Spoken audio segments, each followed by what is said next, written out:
So when you think of abdominal exercises, you're probably not thinking of squats and deadlifts, but in fact, these exercises and most lifts in general do require quite a bit of abdominal strength in order to create stability for those exercises in order to protect your spine. So we're not talking about the flat stomach, six pack, any of that, although this stuff wouldn't hurt that. That's obviously a little bit more like diet related. Let's take it a step further and try to expand our understanding of the abs and our awareness of the abs in order to actually use them for what they're made for, which is to help transmit forces and to keep a nice stable spine and pelvis, everything in a line, all that good stuff. So that's what I want to talk about today, kind of how abs actually fit into lifting. To really understand the abs, you want to understand how to actually use them. Most people do really good with the upper abs, where they can get kind of like a crunch position going, kind of like pulling their rib cage in and under, we'll say. That's what you get with like crunches, things like that, but that lower abdominal region is where most people struggle, and that's usually what gives in squats and deadlifts. For example, a telltale sign that my abs are not doing what they need to do in this video is the curve created in my spine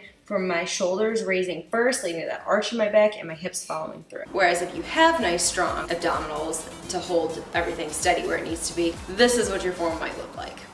The goal is to take your spine as one piece and to press the entire thing back as a unit and not get dissociation, like either leading with your butt and then kind of collapsing into your shoulders back or vice versa. I'm not saying I'm perfect, but you know, like there's definitely awareness going on there that I can always build strength, of course, but here is something that looks generally better, we'll say. So where do you start with building awareness? Well, with some of my clients, honestly, start them on the floor. Like lay on the floor, feet on the floor, and what you're gonna do is just basically start with contracting your abs. Basically pulling your tailbone under you. So I like to tell my clients like tucking your tail, like if you were a dog, so it would look kind of like this. Once you're feeling really confident with this, go ahead and bring those legs up into tabletop. Try to introduce some movement. So what we call this is a dead bug. And in any exercise like this, I like to start in tabletop because that helps me to rock my pelvis back and push my low back into the floor, which is essentially, you know, that posterior pelvic tilt, tucking your tail under like a dog here and maintaining that as you're getting some extremity movement like so. Dead bugs are a little extra challenging because you're also pulling your rib cage down, knitting your ribs together and tucking your ribs.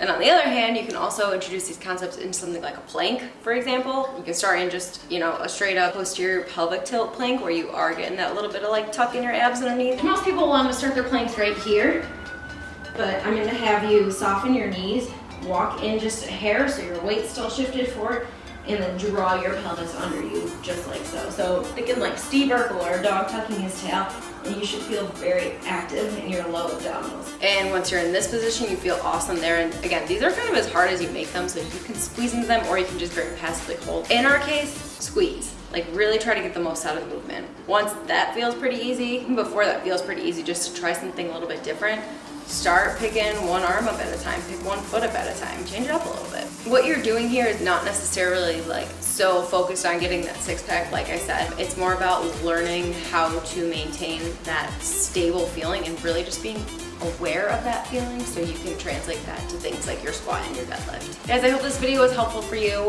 Again, this is kind of like what I teach my clients, so I figured, hey, like other people, I see this at the gym all the time, people could really benefit from even just a few quick cues or even just bringing awareness to this part of their body. Like I didn't think about it until I was like learning about it. So this is something that I'm sure a lot of people probably, they just have never been exposed to it. So the more I can do to help expose you guys to things that might help you in the gym, the better I feel. And like, hey, this is what I got to give you. Please feel free to take this information and adapt to really any other lift because it is applicable.